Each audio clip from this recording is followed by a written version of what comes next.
چودیا آره وادیا نقماتی اندا صوفی یا جدید پاپ بیدالا جا سکتاتا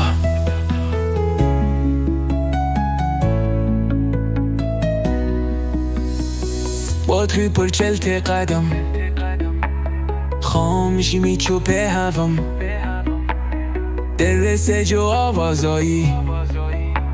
صدیون کی کهانی سونایی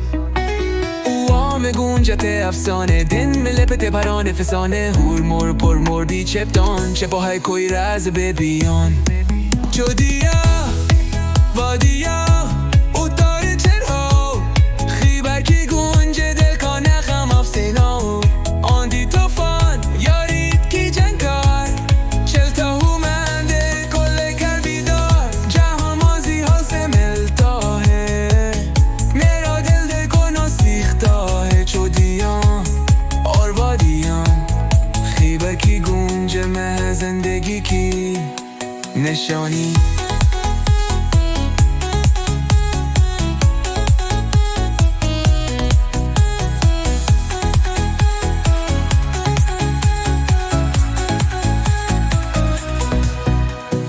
گربنه اون وقت که خواب هر قدم پلکی یک کتاب قافل گذر سلطن تنده پری زمین ابی تکوی بن دکور و هوا چولون روشنی سنوراتون کی خامشی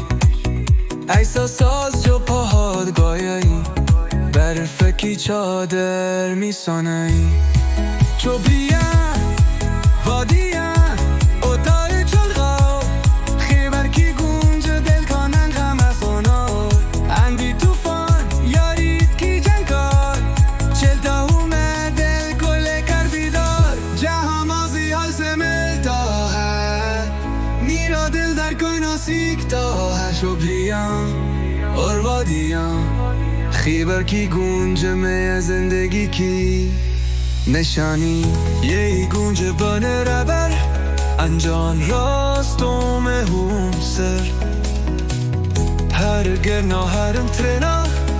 ای که شعر ای که فسانه تو چلو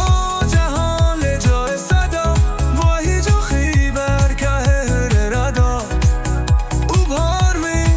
گهرای می یه آواز رهگی صدا صد میری شدیم واده ودیم اتاره چرا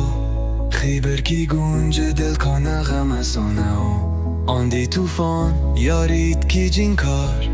چلتا هومه دل کله کر بیدار